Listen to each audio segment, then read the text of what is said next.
Okay, this one's going to be a little bit of a shorter video because when it comes to revolvers, they're not very complicated, and the ones that are complicated, I don't really mess with. So I also don't disassemble firearms. However, some of them are pretty interesting pieces. This is the Ruger LCRX,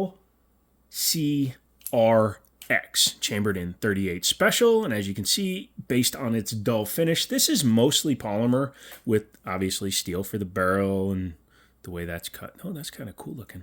But also the cylinder, the hammer, and a few of the control pieces are of a different material, that being metal. So this is a 5-shot revolver that takes 38 Special, so no, you cannot run 357, although I believe Ruger makes a very light 357. I know Smith & Wesson does, because my buddy Daniel has one, and you've seen it on the channel. One of my most popular videos about doing this could get you a felony. Man, do the trolls love to have me, like, rile them up. I think. I don't know. I don't really care.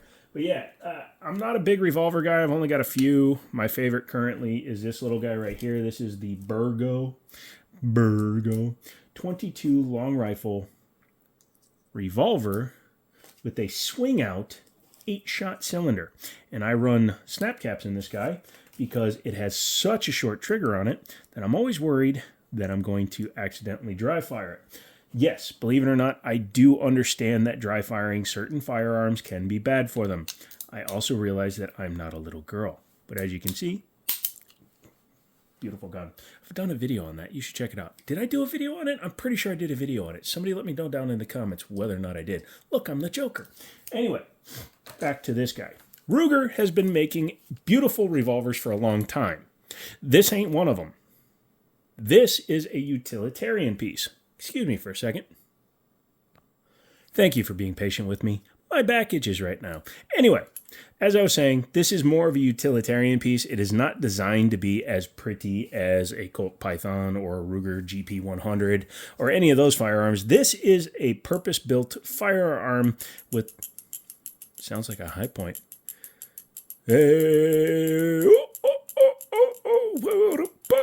Sorry. Who's padding the runtime? But this is a double action to single action revolver with an exposed hammer. Now, I believe there's a version of it that's available without the hammer.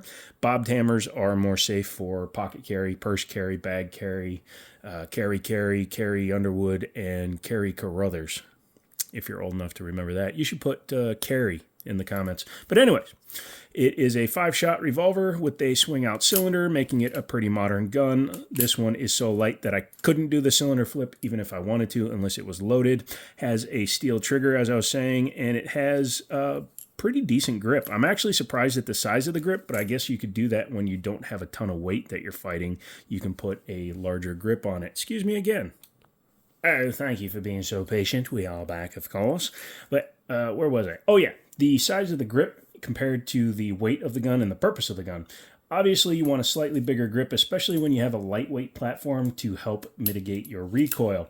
This will recoil a bit if you're shooting 38 plus Ps. And as you can see on the frame of the gun, this is rated for 38 Special plus Ps. So yes, you can run plus Ps through it.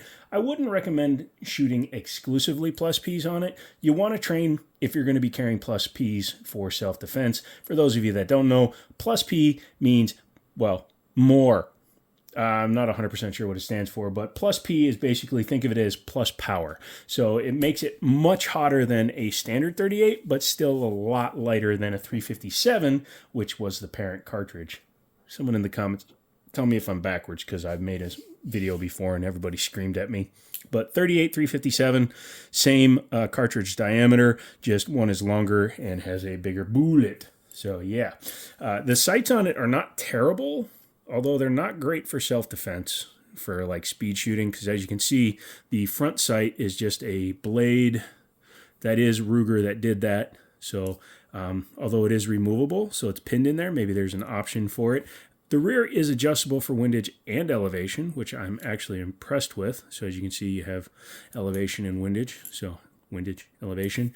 I prefer a blacked out rear sight on most of my handguns anyway, so if I have to shoot a revolver and I have to shoot it longer distance, I would actually prefer this setup because you just have that front dot and you just line it up and go. Let's go ahead and talk about that trigger. Although, yeah, we'll get back to that. Let's talk about the trigger. It's a heavy first pull, double action to single action. You definitely are always going to have a heavier first pull. I don't own many double action to single action because I think it's the work of the devil and it should be thrown into the fiery volcanoes of Mount Doom. But yes, double action allows you to cock and fire in one motion, hence double action. A single action, and this is for the extra pedantic in the crowd, is a gun where the trigger does one thing. This gun can only fire. Pulling the trigger a second time does not allow it to cock the tragger? The tragger. I was going to say the trammer, the hammer, the striker, the strimer, the thingy-majigger that go pop.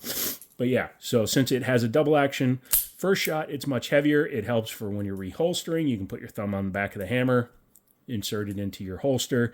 It also helps for, keeping you safe from just snagging it on your shirt and you're putting it in your pants and oops. So you can see at this odd angle, I can't get it to fire because, my nerve damage. But yeah, it also helps you detect whether or not you're snagging on stuff. This particular one has a push to open. I think the Rugers are all push to open. Colts are pull back and Smith & Wessons are push forward, I think. Let me know if I'm backwards or triple sideways on that one. But yeah, the single action on it is quite nice. Very firm. There's no travel in it at all. And then it just goes. I would put it damn near on par with my Burgo. You can see I've got snap caps in it. See how short that trigger is on that guy? Oh, I can't wait to take that to the range. Got to stop, though, because I got 2 empty cylinders in this because I forgot, and I'm a big dumbass, and I only put 6 in there. But yeah, that trigger is so short, it doesn't move, but there is a little bit more air behind it. And obviously, when you cycle the gun, it does not reset the hammer. If you want single action every time, you have to pull it back every time. I'm doing it on camera, so I usually brace the front of the firearm. I don't recommend putting your hand in front of the cylinder of a revolver when you're cycling it and firing it because, obviously being mostly a pistol guy, you want to put your fingers there, because you're gripping and you're strength holding. It's not a good thing to do when the chamber is exposed to the air.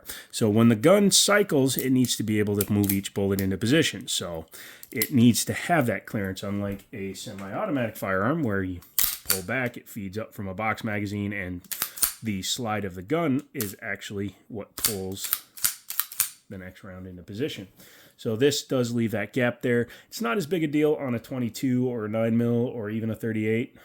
You will get a little bit of a powder burn, but on a bigger cartridge, 357, 44, 50, the 500 Smith & Wesson, 4570, any of those that have a much bigger powder charge, you can get like seriously effed up with your thumb there. So don't do that. This system, obviously, nope. Yeah, that's another thing too. In my negligent discharge video, everybody was like, oh, why don't you just open the cylinder? When you lock the hammer back, it actually locks the cylinder in position. You see, it's really hard to see, but you can kind of see in the gap, there's a little shadow right there. That is actually what is holding the cylinder position until you do that. And when you cycle the gun, you can see that it disappears. No more. So every time you cock the hammer, that's when it's released. Excuse me, when it's all the way down. You can't open it otherwise because you can see it moves unless the hammer's back. So, yeah, it's kind of messed up, but also you don't need to empty one of these that often. We're not going to talk about the elephant in the room, which is these are great because you don't have to police your brass. We all know that. So yeah, that's it. Long-ass revolver video. Not really any point to it. Just kind of showing what happens when you have a super light one. You can see how light it is because it flips really easily.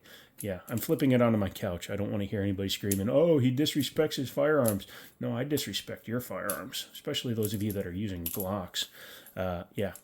Plus, the fact that I've had the cylinder open like 700 times. Oh, he almost flipped it. Yeah, you guys will be all right. Anyways, come back for another video. I have one on the Smith & Wesson response coming. If you aren't a member, you should become a member. Support me on the channel. Buy some of my swag. And as always, I'll talk to you later.